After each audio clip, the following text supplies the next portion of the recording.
Well, my friends, it is Friday, February 28th, 2025, and I'm going to talk about first what I was going to talk about yesterday, and then as a build up to what happened today with the blow up in the Oval Office between Trump and Zelensky. And then what happened afterwards, as all of Europe, well, except one, came out to support Zelensky. So let's get back to this. So where I was going to start was something like this. So yesterday I saw this, I thought this was a good sign, but it's again, it's almost like this weird bipolar kind of back and forth. And so there goes our foreign policy as well. The journalist directly asked the US president if he was plans to apologize for calling Zelensky a dictator. This was yesterday, especially considering the fact that Trump constantly praises Putin, who is actually a dictator. Trump didn't hear the question and said that he and Zelensky would get along just fine during the negotiations. So here they are. Here he is speaking about that. Will you take the opportunity to apologize to him for calling him a dictator while praising Vladimir Putin, who is a dictator? I think we're going to have a very good meeting tomorrow morning. We're going to get along really well. Okay? We have a lot of respect. I have a lot of respect for him.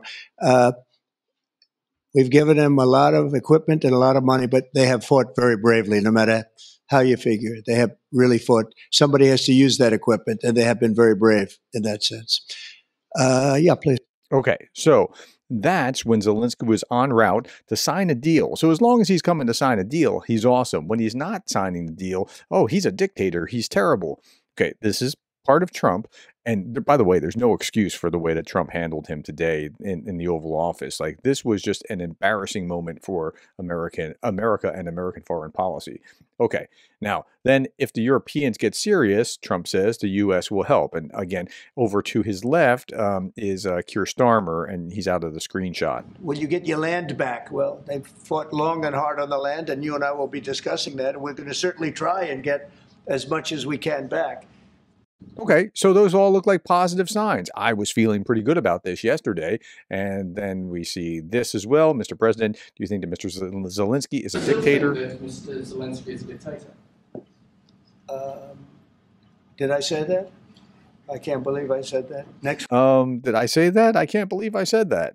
Well, you said that last week when he didn't sign the mineral deal and you didn't like him, but now you like him because he's about to sign a deal. And so he comes to the Oval Office today and things, well, kind of fall apart. We want to work with Zelensky, and we will. He's the best president of Ukraine, says Trump. Okay, that was yesterday before what happened today. And the deal is done according to the Treasury Secretary. He's being interviewed here on Fox Business, and he's saying it's done. This is going to be a great deal. Okay, now moving forward, Zelensky gets here, and he's met by senators and an important visit to the United States in Washington. I met with a bipartisan delegation from the U.S. Senate. Our discussions focus on the continued military assistance for Ukraine, relevant legislative initiatives, my meeting with President Trump, efforts to achieve a just and lasting peace, our vision for ending the war, and the importance of robust security guarantees. We take pride in having strategic partners and friends like the United States. And here's Zelensky being being greeted by senators. Here's Lindsey Graham, and so Democrats and Republicans are there to meet. Team. Very good to see you. How are you? You got a new? Very Republican, a Democrat. Yeah, I mean, so it's bipartisan. Sure, this is before the meeting with President Trump. He also spoke with the president of the Billy Graham Evangelistic Association and Samaritan's Purse. Samaritan's Purse does a wealth of good in Ukraine. They do a great job actually trying to meet needs on the ground in Ukraine. I'm grateful for their prayers for peace in Ukraine and support for Ukrainian children and all our people. Okay. Then they're in the Oval Office, and J.D. Vance is saying, hey, why don't you just say you're thankful? And it's bad. And when Zelensky's trying to answer, so Vance had just said, well, you can't even, create enough military, mobilize enough men. He said, well, we have problems. That's true. But then it all goes downhill. I'm going to show you 1 minute of this. I talked about this in another video showing the entire clip. Just 1 minute. Of your country. A lot of questions. Let's start from the beginning. Sure. First of all, during the war, everybody has problems. Even you, but you have nice ocean and don't feel now. But you will feel it in the future. You God bless. You don't know that. God bless. You don't God know that. bless. You will not have a war. Don't tell us what we're going to feel.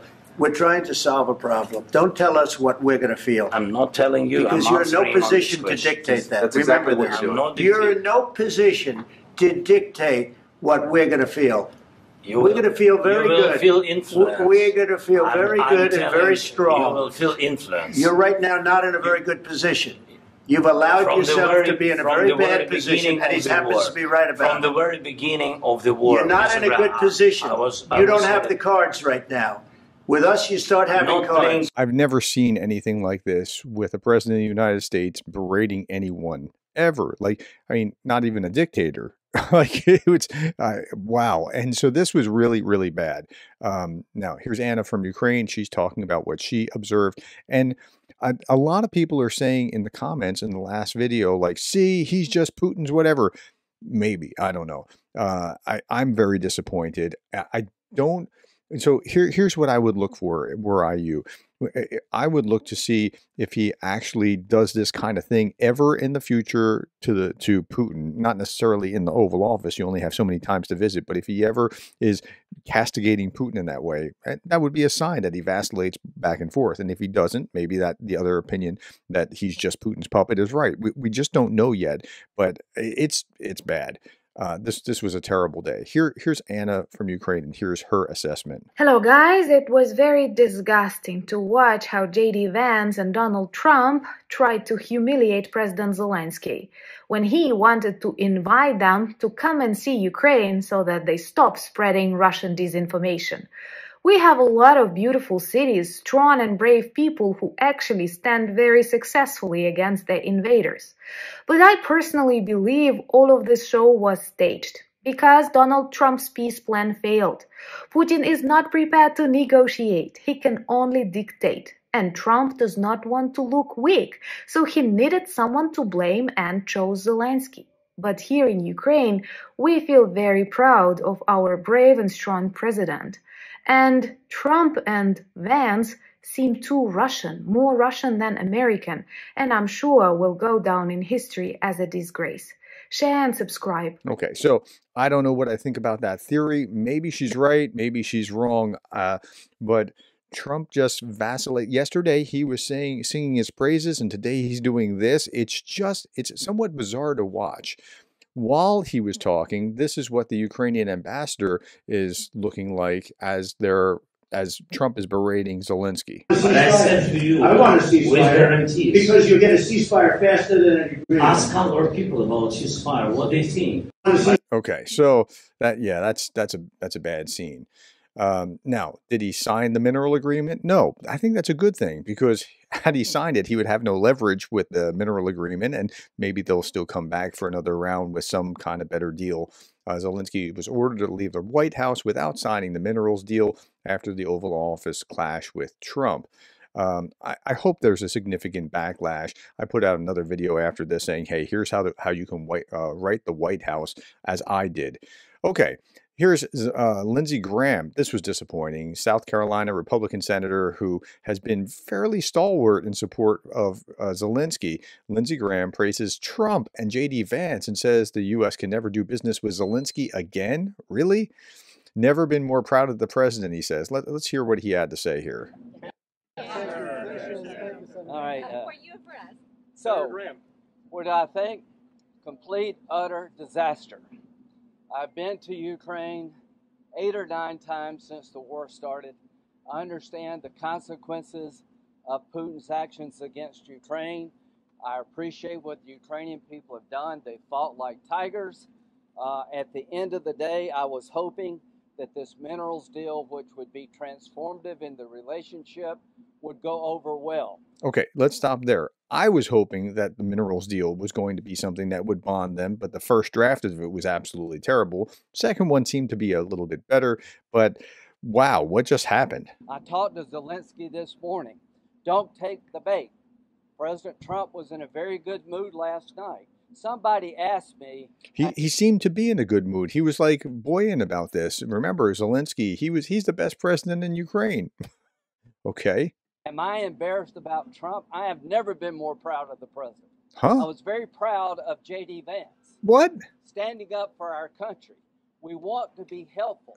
When I No. That's not standing up for your country. That's starting with Russian assumptions about how the world actually works or what's going on. They started with a Russian frame here, and that's not standing up for your country. That's very different. On the Oval Office was disrespectful, and I don't know if we can ever do business with Zelensky again. Wait, he was disrespectful? He was being shouted down when he was invited into the Oval Office. If you wanted to have that discussion as it went down, do it behind closed doors, not on camera. Like, do that in the back room somewhere and have that and hash that out. But wow, that was terrible. And this will go down in history as like a pretty big event, I'm pretty sure. I think most Americans saw a guy that they would not want to go in business with. The way he handled the meeting. Wait, this is Senator Graham who was just talking about you're the leader. This was in Munich. He said, you're the leader that I've been waiting for my whole life. And I was commenting on that. Like, we remember Zim in Vietnam or trying to work with Karzai in Afghanistan or in Iraq, trying to work with those leaders. Like, nobody was willing to stand up. Zelensky stood up. The way he confronted the president was just over the top. So I think the relationship between Ukraine and America is important, vitally important. But can Zelensky do a deal with the United States? After what I saw, I don't know.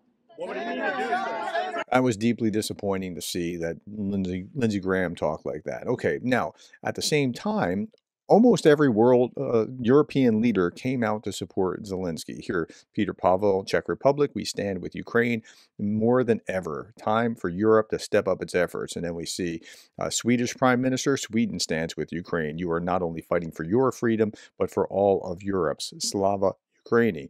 Then we see Luis Montenegro. He's from Portugal, and he says Ukraine can always count on Portugal. And Roberta Metsola, and President of the European Parliament, she says, your dignity honors the bravery of the Ukrainian people. Be strong, be brave, be fearless. You are never alone, dear President Zelensky.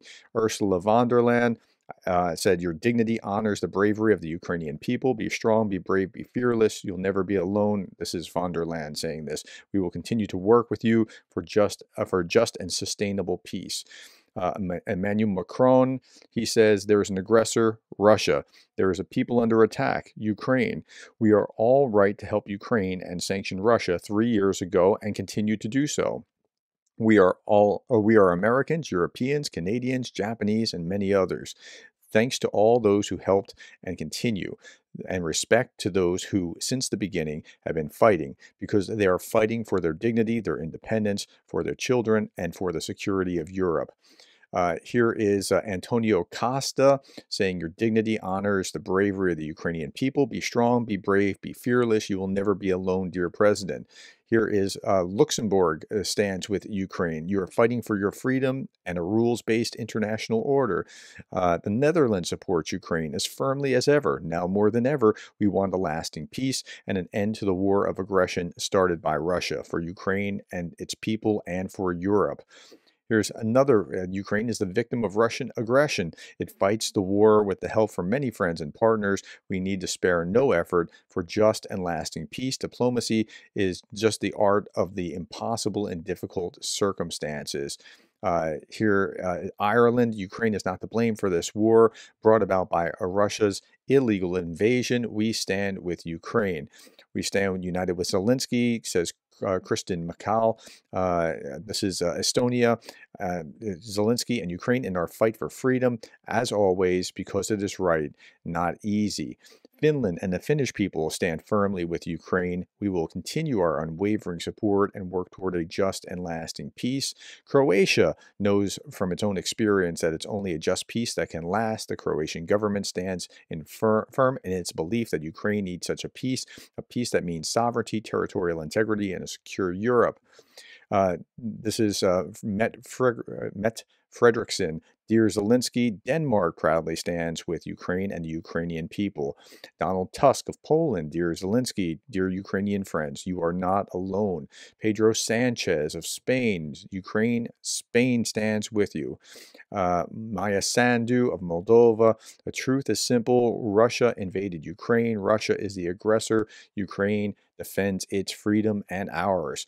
Gitanas Nozeda, he's the president of Lithuania, Ukraine. You'll never walk alone. Latvia stands with Ukraine. We stand with Ukraine, and on the side of the free world, says Peter Fiala, the Prime Minister of the Czech Republic. Former PM, or I think he's former PM now, well, just defeated PM Schultz. Nobody wants peace more than the Ukrainians do. Therefore, we are working on a common path to a lasting and just peace. Ukraine can rely on Germany and Europe. And here's Frederick Merz, who just defeated him in Germany. Dear Volodymyr Zelensky, we stand with Ukraine in good and in testing times. We must never confuse aggressor and victim in this terrible war. Finland and the Finnish people stand firmly with Ukraine. We'll continue our unwavering support and work toward a just and lasting peace. The only person that didn't do that was, well, Orbán. Orbán wrote this: strong men make peace, weak men make war. Today, President Donald Trump stood bravely for peace, even if it was difficult for many to digest. Thank you, Mr. President. Ugh. Okay. Here's Representative Don Bacon, a Republican congressman, saying a bad day for America's foreign policy. Ukraine wants independence, free markets, rule of law. It wants to be part of the West. Russia hates us and our Western values. We should be clear that we stand for freedom.